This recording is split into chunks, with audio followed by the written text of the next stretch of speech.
नमस्कार, मेरा नाम आयुष है। आप मेरा यूट्यूब चैनल देख रहे हैं स्टडी विथ आयुष, जिसको हम सक्सेस एकेडमी की तरफ ले जाएंगे। तो अभी तक हमने टीचिंग एप्टीट्यूड, रिसर्च एप्टीट्यूड को समाप्त किया है। अब जो है कम्युनिकेशन को हम, ये दूसरी क्लास है कम्युनिकेशन में।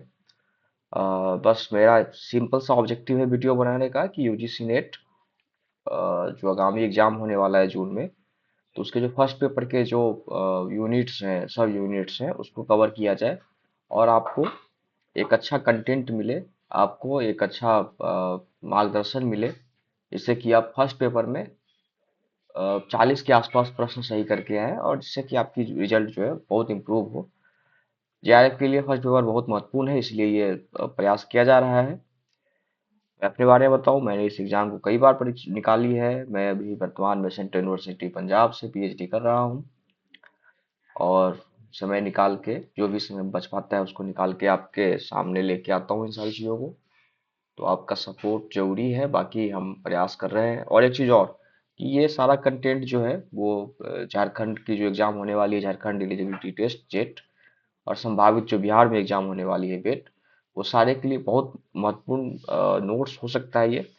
क्योंकि यूजीसी नेट के स्तर का है, दोनों का सिलेबस सिलेबस एक जैसा ही है, लेकिन प्रश्न में अंतर होता है। प्रश्न यूजीसी नेट का जो होता है थोड़ा स्टैंडर्ड का होता है, और सेट और पेट गेट जो भी स्टेट एलिजिबिलिटी टेस्ट होती है, उसकी जो स्तर होती है वो सामान्य स्तर की होती है।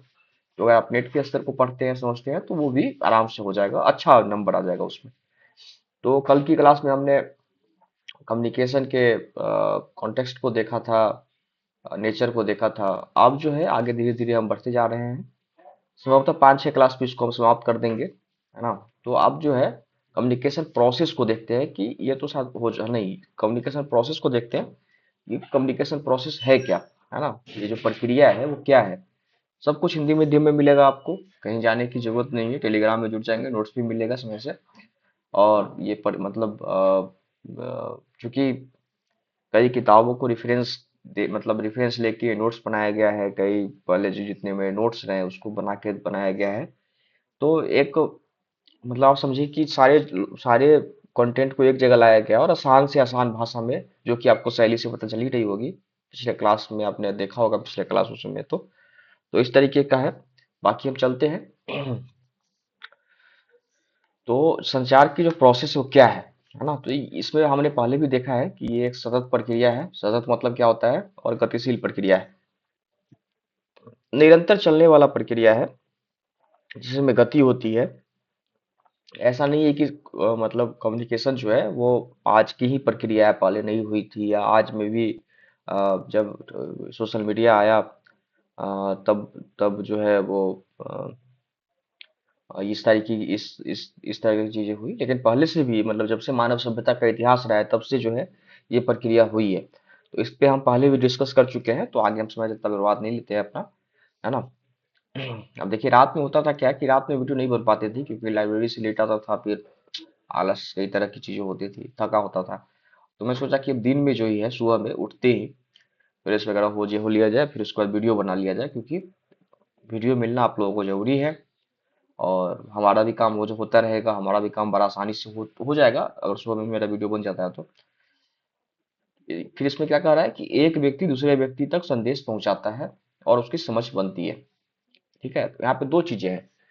समझ, एक व्यक्ति दूसरे व्यक्ति को संदेश पहुंचाता भी है और उसकी समझ बनती है। यानी क्या मतलब हुआ कि हम आपके सामने अपनी बात तो रख रहे हैं, लेकिन आप कितना समझ पा रहे हैं, ये भी एक महत्वपूर्ण है ना। संचार की एक भी, ये भी महत्वपूर्णता है कि बातचीत, हर एक डायलॉग एक दूसरे से हो रही है और हम दोनों एक दूसरे की बात को समझ रहे हैं। जैसे कि मैं अभी पढ़ा रहा हूँ, मतलब आपके सामने हूँ कम्युनिकेशन टॉपिक को लेके, तो आप भी हमारी बातों को समझ रहे हैं। हम आपसे बात कर रहे हैं, आप भी कमेंट के माध्यम से हमसे बात कर सकते हैं, है ना। कुछ चीजों के बारे में पूछना हो, समझना हो तो कर सकते हैं।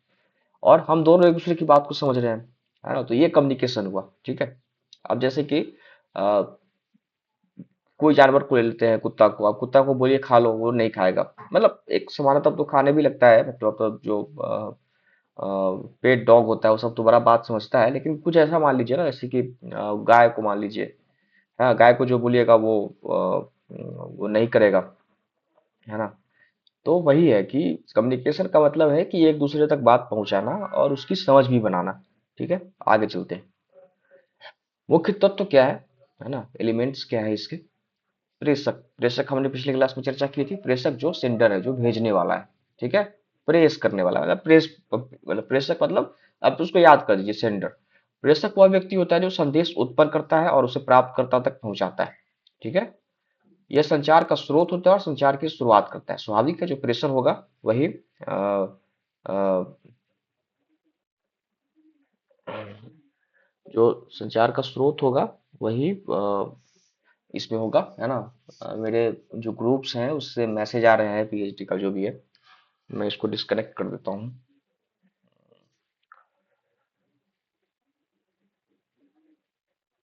डिस्कनेक्ट कर दिया, चलिए अब नहीं आएगा। तो अब जो है हाँ, संदेश क्या है, फिर उसके बाद देखिए प्रेषक हो गया, उसके बाद मैसेज आएगा, है ना। तो वह व्यक्ति जो संदेश तैयार करता है और भेजता है, प्रेषक उसको कहते हैं। संचार की प्रक्रिया ऐसे शुरू होती है। ठीक है, मोटा मोटी इसमें कुछ याद करने की जरूरत नहीं है। प्रेषक यानी क्या, भेजने वाला। भेजा भेजेगा कौन, जो संदेश को तैयार करेगा, जो संदेश को उत्पन्न करेगा, संचार की शुरुआत करेगा। बस तीन चीज याद रखना है। प्रेषक कौन है, जो मैसेज को उत्पन्न करेगा यानी तैयार करेगा, जो संदेश को तैयार करेगा और भेजेगा। और संचार की प्रक्रिया यहीं से शुरू होती है। मैसेज तैयार करना, मैसेज को भेजना और प्रक्रिया की शुरुआत यहीं से होती है। बस तीन चीज याद रखना है। पहला चीज ये, संदेश को तैयार करना। दूसरा चीज ये, भेजता है। और तीसरा, प्रक्रिया यहीं से शुरू होती है। ठीक है। संदेश, संदेश वह विचार, सूचना, दृष्टिकोण, भावना या तथ्य होता है जिसे प्रेषक भेजना चाहता है। ठीक है, अब संदेश क्या होता है। अब जो हमने ऊपर पढ़ा कि प्रेषक जो होता है वो संदेश भेजता है, मतलब संदेश तैयार करता है। तो क्या करेगा, तैयार तैयार करने के लिए कुछ तो उत्पन्न होगा, कुछ तो होगा, उसको बोलते हैं मैसेज, है ना। मैसेज को तैयार करता है। ठीक है, यहाँ पे लिखा हुआ है ना, विचार, सूचना, दृष्टिकोण, भावना या तथ्य होता है, इसे प्रेषक भेजता है। यह सूचना, विचार और भावनाओं या या तथ्य जिसे भेजा जा सकता है। यह विचार संचार का मुख्य आधार होता है। यानी क्या, संदेश में क्या क्या हो सकता है। एक तो विचार हो सकता है, जो हम आपसे बात कर रहे हैं। ठीक है, सूचना हो सकती है, जैसे कि अभी मेरे प्रोफेसर का मैसेज आया कि भाई आज हम लीव पे हैं, छुट्टी नहीं, मतलब आज नहीं क्लासेस होंगी। दृष्टिकोण हो सकती है। दृष्टिकोण क्या होता है कि जैसे कि एक विचार पे दो दृष्टिकोण। जैसे आपको मैं थोड़ा पॉलिटिकल एग्जांपल देता हूँ, जिससे कि आप आसानी से समझेंगे। जैसे कि किसी राज्य की सरकार है या केंद्र की सरकार है, तो एक पक्ष होगा कि बताएगा कि सरकार अच्छा काम कर रही है, दूसरा पक्ष होगा कि बोलेगा कि सरकार अच्छा काम नहीं कर रही है। ठीक है, इसी को दृष्टिकोण बोलते हैं, कि अपने दृष्टिकोण। और उसमें भी होगा एक पक्ष जो बोलेगा अच्छा काम कर रही है, उसमें भी कई दृष्टिकोण होंगे। उसकी अलग अलग दृष्टिकोण के हिसाब से अपनी अपनी बात तथ्य को रखेंगे और बोलेंगे सरकारी स्तर पे काम कर रही है। जो खराब बोल रहे हैं उनकी भी अपनी अपनी दृष्टिकोण होगी। मुख्य रूप से दो दृष्टिकोण होगा, एक बीच वाला दृष्टिकोण भी होगा। तो अपने विचार को, चीजों को देखने की नजरिया, चीजों को समझने की नजरिया का जो दृष्टि है ना, उसी को दृष्टिकोण कहते हैं। भावना, इमोशन। इमोशन क्या है, जैसे कि आप इमोशन, जैसे कि प्रेम का इमोशन हो गया, क्रोध का इमोशन हो गया, है ना। तो उसको इमोशन या तथ्य मतलब डेटा। तथ्य मतलब एलिमेंट, मतलब डेटा समझिए जब मोटा मोटी। संदेश, इस संदेश क्या हो, मैसेज के चार पांच रूप हो सकते हैं। विचार, है ना, आइडियाज, सूचना, दृष्टिकोण, भावना, तथ्य, है ना। इसी को संदेश बना के, मैसेज बना के जो सेंडर है वो भेजता है। यह संचार का मुख्य आधार होता है। ठीक है, मतलब कम्युनिकेशन का मुख्य आधार ही तो होगा ये मैसेज। जैसे कि देखिए, मैं आपके सामने क्लास ले रहा हूँ, तो मैं क्या दे रहा हूँ, है ना। मैं आपको अपना मतलब जो तथ्य है और विचार, ये दो चीज दे रहा हूँ। इसमें दृष्टिकोण नहीं है, क्योंकि एक जैसा ही सबको पढ़ना है। भावना भी नहीं है, इमोशनल भी मैं आपसे कनेक्ट नहीं हो पा रहा हूँ। सूचना भी नहीं है, क्योंकि अभी इसी नेटवर्क का कोई सूचना नहीं आई है, तो वो भी नहीं है। तो मोटा मोटी यही है कि हम आपके सामने विचार और तथ्य का एक गठरी बना के आपके सामने ला रहा हूँ। यही संप्रेषण का आधार है ना। चलिए अब आते हैं इनकोडिंग। हमने ऊपर क्लास में पढ़ा था इनकोडिंग के बारे में। अब देखिए, अपने संदेश को प्रतीकों, जैसे शब्द, चित्र, संकेत आदि में बदलता है ताकि उसे भेजा जा सके। ठीक है, अब कैसे होता है कि जो आप सोच रहे हैं, इनकोडिंग मतलब क्या, जो मैं सोच रहा हूँ वो आप तक कैसे पहुंचाऊंगा, उसके लिए कोई माध्यम तो होगा। जैसे मैंने ये पीडीएफ बनाई है, मैंने इस चैनल को यूज किया है ना। तो उसमें क्या है, ये सारा कुछ मैंने वर्ड्स में लिखा है ना। कहीं कहीं संकेत भी हो सकता है, जैसे नीचे स्टडी विथ आयुष लिखा हुआ है। चित्र भी आगे आने वाले क्लास में आपको दिखेगा, शब्द है। तो जो मेरे विचार में है, जो मेरे अंदर में है, मेरे मतलब अमूर्त रूप में है। अमूर्तता के बारे में हम लोग ऊपर चर्चा किए हैं रिसर्च में।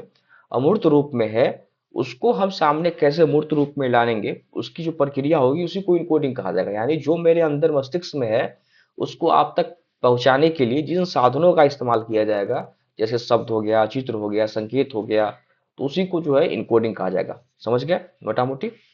यानी इनकोडिंग, ये इनकोडिंग व्यक्तिगत होता है, जो हमारे अंदर है, जो आप नहीं जानते हैं। ठीक है, अब हमारे अंदर क्या आप नहीं जानते हैं, कम्युनिकेशन से जुड़ा मैं कितना जानता हूँ, क्या क्या जानता हूँ, आप नहीं जानते हैं।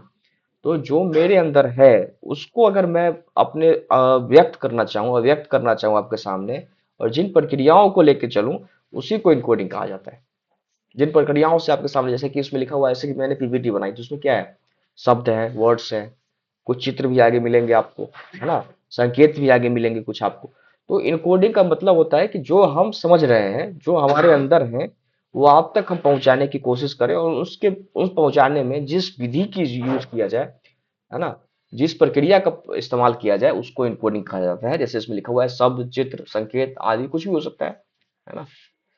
तो इनकोडिंग समझ गए आप, है ना। यहाँ पे क्या लिखा है, शब्द, संकेत, चित्रों या प्रतीकों के में बदलने की प्रक्रिया, संदेश को, मतलब जो हम संदेश हमारे दिमाग में फॉर्मुलेट हो रहा है, उसको इन सारी चीजों में अगर हम बदल दे रहे हैं, तो ये इनकोडिंग हो जाता है। और वही शब्दशः बदल देते हैं, तो इसको हम प्रॉपर इनकोडिंग के रूप में कहेंगे, है ना। यहाँ पे लिख रहा है कि प्रेषक अपने विचार को समझने योग्य रूप देता है। यानी जो मैं समझ रहा हूँ, जो मेरे अंदर है, उसको, उस विचार को समझने योग्य रूप देता हूँ, या दूसरा भी कोई समझ ले। अब इसी आसान में आपको कैसे समझाऊं, आप समझ गए होंगे, है ना। अगर नहीं समझ रहे हैं तो आप बता सकते हैं कमेंट वगैरह करके। माध्यम जो है, चैनल के रूप में अब चलते हैं, कि यह वह माध्यम है जिसके द्वारा संदेश भेजा जाता है। चैनल आप समझ ही रहे हैं, मीडियम। और चैनल, हम लोग चैनल के लोक मान्यता में चैनल का बहुत मान्य होता है, और हम लोग इसका अलग अलग मतलब भी निकालते हैं, लेकिन रिसर्च की दृष्टि से, ये कम्युनिकेशन की दृष्टि से देखिए, वह मार्ग या साधन जिसे संदेश भेजा जाता है। उदाहरण के लिए देखते हैं, टेलीफोन, ईमेल, इंटरनेट, पत्र। इस लोग को ज्यादा समझने की है नहीं, मतलब जो सेंडर है, जिन्होंने मैसेज को इनकोडिंग किया, तो इनकोड करके जिस माध्यम से वो भेजेगा, उसको चैनल बोलते हैं। जैसे मान लीजिए मैंने अभी फोन किया किसी को, अ, ठीक है, उधर से कोई जवाब मेरे पास आई, ठीक है। अब कुछ उधर से पूछा मुझसे कि आप बताइए अब क्या कर रहे हैं। तो क्या कर रहे हैं वो तो मेरे दिमाग में है कि मैं क्या कर रहा हूँ, मैं पीएचडी कर रहा हूँ। लेकिन मैं उसको कैसे बताऊंगा, तो मैं उसको यही, जो मेरे दिमाग में है, उसको फॉर्मुलेट करके, उसको शब्द के रूप में बता के उनको बताऊंगा मोबाइल के माध्यम से। तो यहाँ पे मोबाइल जो हो गया, वो चैनल हो गया। वो जो मैं सोचा उनके जवाब, प्रश्न के उत्तर के लिए, वो हमारा इनकोडिंग हो गया। मैसेज हमने बनाई खुद से, मैसेज को हमने इनकोड किया, और प्रेषक, सेंडर, प्रेषक तो मैं ही हूँ, सेंडर मैं हूँ। अब डिकोडिंग, अब देखिए, वह प्रक्रिया प्राप्तकर्ता द्वारा संदेश को समझने की होती है। मतलब ये प्रक्रिया जो है, वो प्राप्तकर्ता द्वारा संदेश को समझने की होती है। इससे प्रतीकों का अर्थ बदल जाता है। अब जैसे होता क्या है कि इनकोडिंग तो ये हुआ कि मेरे अंदर जो है, उसको मैंने इनकोड किया, आप तक पहुंचाने की कोशिश की चैनल के माध्यम से। डिकोडिंग क्या होता है कि वह प्रक्रिया, जो, जिसको हमको जहां पहुंचाना है मैसेज, है ना, वो कितना समझ रहा है। डिकोडिंग मतलब वो होता है कि जो, जिसको जहां तक हमको उस मैसेज पहुंचाना है, वो कितना समझ रहा है। यानी क्या, कि जो प्रतीक का हमने इस्तेमाल किया, जो शब्द का हमने इस्तेमाल किया, वो उस तक पहुंच रहा है या बदल रहा है, क्या पहुंच रहा है, तो उसको डिकोडिंग बोलते हैं। यानी डिकोड करना, है ना, यानी डिकोड करना, है ना। तो उसको हम लोग डिकोडिंग बोलते हैं, कि जो चीजें हमने मैसेज आप तक पहुंचाई, जहां तक हमने उसको फॉर्मुलेट किया, हमने उसको आगे बढ़ाई चैनल के माध्यम से, उसको आप कितना डिकोड कर पाते हैं, उसको हम डिकोडिंग कहते हैं। यहाँ पे लिखा हुआ है ना, प्राप्तकर्ता द्वारा संदेश को समझने और अर्थ निकालने की प्रक्रिया। ठीक है, जो रिसीवर है उसको समझने और अर्थ निकालने की प्रक्रिया।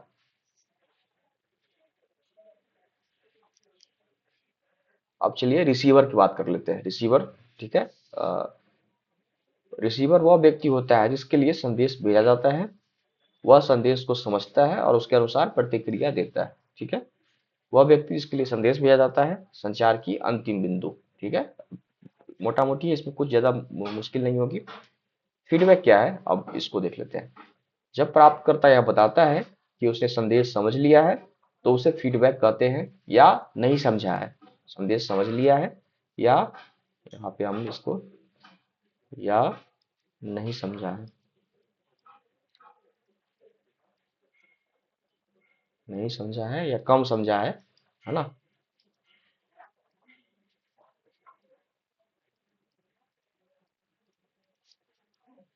है ना, तो उसको हम बोलते हैं फीडबैक। प्राप्तकर्ता द्वारा दिया गया उत्तर या प्रतिक्रिया, ठीक बात है, जिससे पता चलता है कि संदेश सही समझा गया या नहीं। ठीक है, मोटा मोटी इसमें कुछ है ही नहीं। पहले क्या आएगा, पहले आएगा सेंडर, फिर क्या आएगा बताइए, फिर आएगा इनकोडिंग, मतलब सेंडर मैसेज एक साथ आएगा, encoding, channel, decoding, receiver, feedback, अब लास्ट में क्या है, शोर। शोर मतलब नॉइस। अब शोर क्या है उसको देख लेते हैं। संचार के दौरान आने वाली किसी प्रकार की बाधा को शोर कहते हैं। यानी क्या, कि सेंडर और रिसीवर के बीच में उत्पन्न किसी प्रकार की बाधा जो कि मैसेज के अर्थ को प्रभावित करता हो, उसको क्या बोलते हैं, शोर बोलते हैं, नॉइस बोलते हैं। है ना। अब इसमें क्या हो सकता है देखिए, खराब नेटवर्क, गलत भाषा या संकेत, ध्यान की कमी, पूर्वाग्रह, कुछ भी हो सकता है। हाँ, कुछ भी हो सकता है। कभी कभी होता है क्या, कि एक शब्द का कई अर्थ हो सकता है, तो उसका अर्थ जो है आप पूर्वाग्रह से, मतलब पहले की ज्ञान से या पहले की धारणा से आप निकालते हैं। ध्यान सही से नहीं दिया आपने क्लास में, तो वो एक शोर का माध्यम हो सकता है। आपने जो भाषा पढ़ाई जा रही है, जो जो जिस भाषा में मतलब मैसेज आया है, उस भाषा का आपका ज्ञान नहीं है, उसके हो सकता है। जैसा कि ट्रेन वगैरह में आप जाएंगे तो ब्रेल लिपि में लिखा होता है, हम लोग नहीं जानते हैं ब्रेल लिपि, तो अगर हम नहीं जानते हैं तो हम उसको नहीं पढ़ पाएंगे, नहीं समझ पाते हैं। है ना। तो एक ये भी हम मतलब जो जिनको नहीं आता है उनके लिए एक शोर हो सकता है माध्यम। खराब नेटवर्क, अगर हम टेलीकम्युनिकेशन के माध्यम से किसी तरीके का हम मैसेज को सेंडर रिसीवर से सेंडर की तरफ या सेंडर से रिसीवर की तरफ भेजते हैं, तो फीडबैक के माध्यम से, तो वो भी एक शोर के माध्यम से आता है। अब ऊपर जितना हमने पढ़ा उसको हमने एक चार्ट बना ली है, जिसमें कि आपको सारा कंटेंट एक जगह मिल जाए और बहुत आसान स्पष्ट भाषा में। है ना। प्रेषक क्या है, वही बात हमने नीचे भी लिखी है लेकिन बहुत संक्षिप्त में। वह व्यक्ति जो संदेश की शुरुआत करता हो, कम्युनिकेशन स्टार्ट करता हो, यह तय करता हो कि क्या और कैसे कहना है। ठीक है, इनकोडिंग, मैसेज इसी में आ जाएगा। ठीक है, प्रेषक अपने विचार, सेंडर अपने विचार को शब्द, संकेत, चित्र या भाषा की में बदलता है ताकि दूसरा व्यक्ति समझ सके संदेश। है ना, वो मुख्य जानकारी जो विचार, भावना और सूचनाएं भेजी जाती है, मोटा मोटी संदेश जो है ना ये, मतलब आप इसको इस तरीके से याद रखें, पहले तो प्रेशर आएगा, फिर इनकोडिंग। है ना, अब चैनल के माध्यम से जाएगा आगे, उसके बाद संदेश जाएगा मैसेज, क्योंकि इनकोडिंग जो है वो तो प्रक्रिया है कि जो आप सोच रहे हैं उसको आप अपने विचार, भावनाओं, भाषाओं में बदले, और फिर वो मैसेज का रूप लेगा, फिर उसके बाद चैनल के माध्यम से जाएगा। है ना, चैनल के माध्यम से जाएगा। एक मिनट साथियों। माध्यम, वह माध्यम या रास्ता जिससे संदेश भेजा जाता है। डिकोडिंग, प्राप्तकर्ता द्वारा संदेश को समझने और उसका अर्थ निकालने की प्रक्रिया। रिसीवर, प्राप्तकर्ता वह व्यक्ति जिसके लिए संदेश भेजा गया और जिसे प्राप्त करना है। फीडबैक, प्राप्तकर्ता की प्रतिक्रिया, जिससे पता चलता है कि संदेश सही समझा गया या नहीं। शोर, संचार में आने वाली कोई भी बाधा जो संदेश को सही तरीके से पहुंचने में रुकावट डालती है, नेटवर्क समस्या इत्यादि। ठीक है, अब हम आगे चलते हैं। 4S, कम्युनिकेशन, प्रभावी संचार के 4S, इसको थोड़ा सा आप ध्यान रखेंगे। तो चूंकि ये हमारे दैनिक जीवन से जुड़ा हुआ है, तो इसमें ज्यादा मुश्किल आपको होगी नहीं। हम इसको बड़े अच्छे से समझने की कोशिश करेंगे। तो अच्छा कम्युनिकेशन क्या हो सकता है? विस्तृत होगा या शॉर्ट होगा? बताइए, है ना? ऐसी मतलब अच्छा कम्युनिकेशन का प्रकार क्या हो सकता है? कि बहुत लंबा या छोटा सा? पहला आंसर होगा छोटा सा। संदेश छोटा, स्पष्ट और सीधे मुद्दे पर होना चाहिए। ठीक है, ताकि सामने वाला आसानी से समझ सके। समझ रहे हैं आप?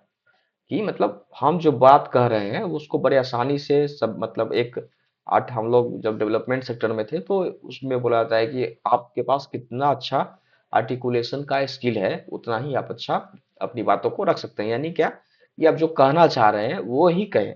हम लोग में होता क्या है कि सामान्यतः आप देखे होंगे कि जो हम कहना चाह रहे हैं उसे इतर होके दुनिया भर की बातें हम कह देते हैं, है ना? तो वो जो है अच्छा कम्युनिकेशन का एक प्रकार नहीं है।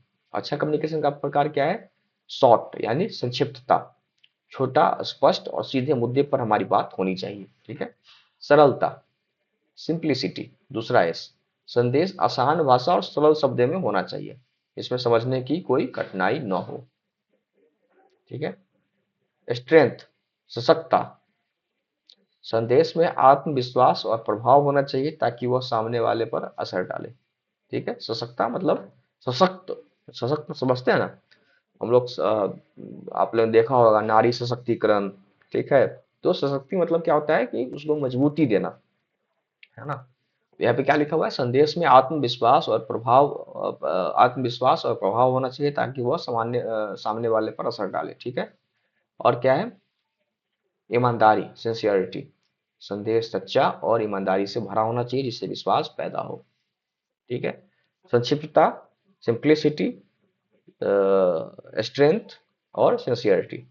अब पूछ देगा इसमें यूजीसी नेट के एग्जाम में कि कौन सा एक प्रभाव जो है मैसेज को या कम्युनिकेशन को कमजोर करता है। और तीन ऑप्शन दे देगा आपको: शॉर्ट, सिंप्लिसिटी, स्ट्रेंथ, और चौथा ऑप्शन दे देगा आपको वाइडली, है ना? तो आपको उसमें मतलब इस तरीके के प्रश्नों के लिए तैयार रहना है जिससे कि आपको आसानी से वहां पे आप एलिमिनेट कर पाए। यूजीसी नेट में 50% प्लस प्रश्न ऐसे होते हैं जहां पे आप एलिमिनेट करके बना सकते हैं। 50% यानी 20 से 25 प्रश्न ऐसे होते हैं जहां पे आपको ज्यादा दिमाग लगाने की जरूरत नहीं है, सिर्फ आप एलिमिनेट करके बना सकते हैं, है ना? तो और इस तरीके के सवाल बहुत बार आते हैं, बहुत तरीके से आते हैं। तो हमने समझ लिया 4S क्या है: शॉर्ट, सिंप्लिसिटी, स्ट्रेंथ और सिंसियरिटी। संक्षिप्तता, सरलता, सशक्तता और ईमानदारी। ठीक है। सिंसियरिटी की जो हिंदी मीनिंग है ईमानदारी नहीं होगी, लेकिन इसकी इसी से मिलता जुलता कुछ होगा। एक बार आप देख लीजिएगा। क्योंकि ये अंग्रेजी में 4S है ना, तो 4S अंग्रेजी के माध्यम से ईमानदारी हिंदी में आ जाती है ना। अब प्रभावी संचार के 7C है ना, ऊपर भी हमने देखा है 4S और 7C। इस दोनों को आपको याद रखना है। याद क्या रखना है, मोटा मोटी आप समझ भी जाएंगे। इसमें क्या है कि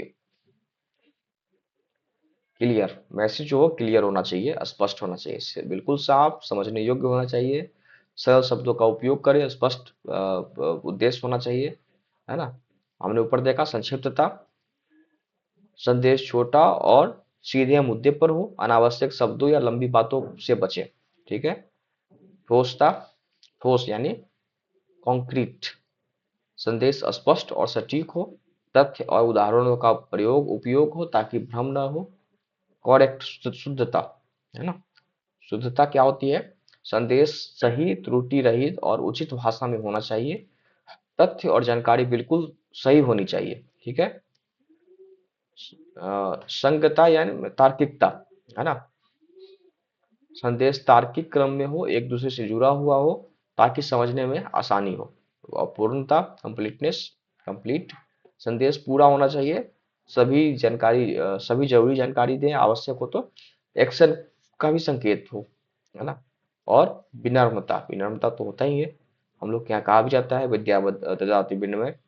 संदेश विनम्र, सम्मानजनक और श्रेष्ठ होना चाहिए ताकि अच्छे संबंध बने। मैंने फ्यूचरिस्टिक बातें भी हैं कि भाई कम्युनिकेशन में सिर्फ संदेश पहुंचाना नहीं, उसको आगे भी ले जाना है, जैसे कि आपकी जो है संबंध अच्छे हो। फिर एक बार फिर से देख लेते हैं।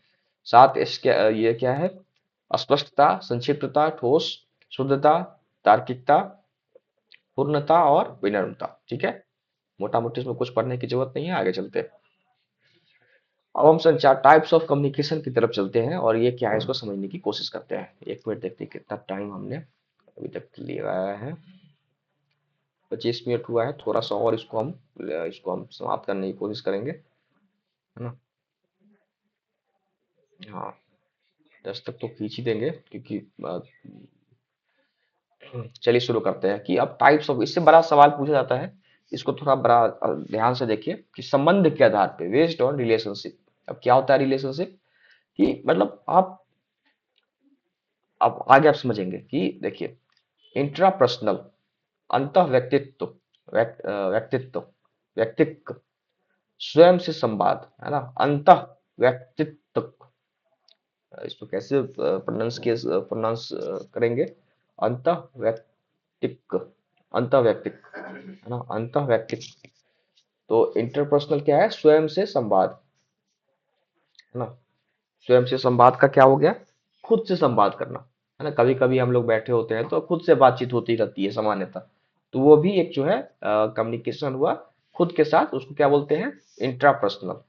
अधिव्यक्तित्व, अध्यात्मक या आंतरिक अनुभव, है ना, ट्रांसपर्सनल, है ना। इसके बाद क्या है? इंटरपर्सनल, पारस्परिक। इंट्रा मतलब व्यक्तिगत, इंटरपर्सनल यानी दो व्यक्तियों के बीच। ठीक है। समूह, समूह में संचार, जनसंचार, बड़ी संख्या में संचार, जनसंख्या, टीवी रेडियो के माध्यम से। संगठन के आधार पे, औपचारिक नियमों के अनुसार, अनौपचारिक बिना नियम जैसे गपशप इत्यादि। ठीक है। दिशा के आधार पे, वर्टिकल ऊर्ध्वाधर, ऊपर नीचे दोनों संचार, क्षैतिज हॉरिजॉन्टल समान स्तर पे संचार। जैसे ऊर्ध्वाधर क्या होता है कि आप आपके एचओडी आपसे बात कर रही है, आप स्कॉलर हैं उससे बात कर रही है, तो ये ऊर्ध्वाधर हुआ। क्षैतिज क्या हुआ कि मैं एक सामान्य स्कॉलर जो हमारे साथ एडमिशन लिया उनसे बात कर रहा हूँ। ऊर्ध्व, नीचे से ऊपर, यानी मैं अगर एचओडी से बात करना चाहूँ तो वो हो गया ऊर्ध्व, अपवर्ड। अधो, डाउनवर्ड, अगर वो हमसे बात कर रही हैं तो वो हो गया ऊपर से नीचे। तिरछा, अलग अलग स्तर के विभागों के बीच, मैं सोशलॉजी से हूँ तो मैं एजुकेशन वालों से बात कर लूँ, ज्योग्राफी वाले से बात कर लूँ, तो ये हो गया तिरछा कम्युनिकेशन, है ना। माध्यम के आधार पे क्या है? तो मौखिक, लिखित, ओरल, रिटन। अमौखिक, नॉन वर्बल, इशारे, हाथ वगैरह करके, है ना। मौखिक दो प्रकार की आती है। ठीक है, अब आते हैं, इसको हमने वही चैट के माध्यम से उसमें डाल दिया है। इंट्रापर्सनल, आत्म संचार, व्यक्ति अपने आप से बात करता है, सोचता है, आत्मचिंतन। ट्रांसपर्सनल, आध्यात्मिक या आत्मिक स्तर पर संचार, ईश्वर, आत्मा से जुड़ाव, साधु संत, तो इस तरीके के संचार को बड़े महत्व देते हैं। अंतर व्यक्तित्व, इंट्रापर्सनल, इंटरपर्सनल, इंट्रापर्सनल व्यक्तिगत, इंटरपर्सनल दो व्यक्तियों के बीच, हमने ऊपर चर्चा की है इसके बारे में। समूह संचार, एक से अधिक लोगों के बीच संचार, जनसंचार, बड़े स्तर पर संचार। ठीक है। अब संगठनात्मक रूप से, औपचारिक, हमने देखा है कि नियमों और संरचनाओं के अनुसार होने वाला संचार, जैसे ऑफिस में। अनौपचारिक, बिना नियम और सामान्य बातचीत जैसे दोस्तों के बीच में होती है। दिशा के आधार पे, बेस्ड ऑन डायरेक्शन, ऊर्ध्वाधर, ऊपर से नीचे या नीचे से ऊपर, दोनों तरफ का संचार, यानी वर्टिकल, यानी ऊपर से नीचे या नीचे से ऊपर, दोनों तरीके का। क्षैतिज, समान स्तर के बीच संचार। ऊर्ध्व, नीचे से ऊपर की ओर। निम्न, ऊपर से नीचे की ओर। तिरछा, अलग अलग स्तर और विभागों के बीच संचार। ठीक है।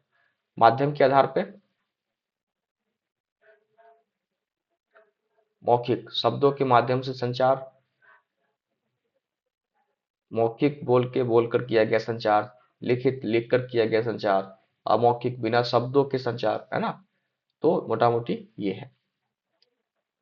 अब जो है यहीं तक रखते हैं क्योंकि मेरा क्लास का टाइम हो रहा है। मौखिक मतलब क्या है? शब्दों के साथ, मौखिक बोल के, ओरल, है ना, जिसमें बोल के किया जाता है। लिखित यानी लिख के किया जाता है, जैसे पत्र, ईमेल वगैरह। अमौखिक, बिना शब्दों के, हाथ पैर हिला के, हाथ गाँव, मतलब समझ रहे हैं ना, मोटा मोटी यही है। तो बहुत बहुत धन्यवाद आपको इस वीडियो को देखने के लिए। मैं बस यही चाहता हूँ कि आप तक कुछ इम्पैक्टफुल जाए, और जो कि मैं नया इनिशिएट कर रहा हूँ इस तरह की चीज़ें। मेरा जो टीचिंग स्टाइल है या नोट्स है, वो पहली बार मैं इस तरह का कुछ कर रहा हूँ। तो आप बिल्कुल बता सकते हैं कि आपको कैसा लग रहा है, क्या इम्प्रूवमेंट की कुछ ज़रूरत है तो बता सकते हैं, या आपको ऐसा लग रहा है कि मतलब और इसमें कुछ अच्छा किया जा सकता है, और या अच्छा है वो भी बता सकते हैं। आपके लिए कुछ इम्पैक्ट ला रहा है, कुछ आपकी बेहतरी के लिए हो रहा है, वो बता सकते हैं। सब्सक्राइब कर लीजिए, आपसे मैं कुछ मांग नहीं रहा हूँ। लाइक कर दीजिए, क्योंकि इसमें ये होता है कि अगर अच्छी संख्या में मेरे साथ लोग जुड़ते हैं तो मुझे भी एक रहता है कि भाई वीडियो बनाना है, समय निकाल लेना है थोड़ा सा अपने लिए, है ना। अब कम संख्या में लोग देखते हैं तो मुझे मतलब फिर वो मेरी मेहनत की जो सार्थकता है वो नहीं हो पाती है। मेरा ऑब्जेक्टिव ये है कि मैं मतलब आपके लिए कुछ अच्छा कंटेंट लेके आऊं, आपके लिए कुछ बेहतर कर पाऊं, है ना। जैसा कि आप देख ही रहे हैं कि हिंदी माध्यम के लिए कुछ अच्छा यूट्यूब पे नहीं है। सब अंग्रेजी माध्यम के टीचर हैं और सब अंग्रेजी में लिखते हैं, उसको हिंदी में अनुवाद करते हैं। तो और अंग्रेजी में ही मतलब उनका समझाने वगैरह का भी तरीका उसी तरीके से होता है। तो इसी को हमने, इस गैप को पूरा करने के लिए हम आपके साथ हैं। और अगर आपका सहयोग रहा तो हम निरंतर बने भी रहेंगे और अच्छा करेंगे। यकीन करें, नोट्स वगैरह आपको मिलता रहेगा। आप टेलीग्राम पे जुड़ जाइए, नील लिंक डिस्क्रिप्शन में है मेरा। बहुत बहुत धन्यवाद। बाकी भी और चीज़ों पे हम सोच रहे हैं, कुछ बेहतर करने की प्रयास कर रहे हैं, कुछ अच्छा हो जाएगा। तो देखिए बार बार मैसेज भी आ रहा है। तो शुभ रात्रि तो नहीं है क्योंकि आदत वही है रात्रि में वीडियो बनाने का, शुभ रात्रि बोलने का। अभी तो गुड मॉर्निंग टाइप से है। बहुत बहुत धन्यवाद, शुक्रिया वीडियो देखने के लिए। लाइक सब्सक्राइब कर दीजिए, शेयर भी कर दीजिए। बहुत बहुत धन्यवाद।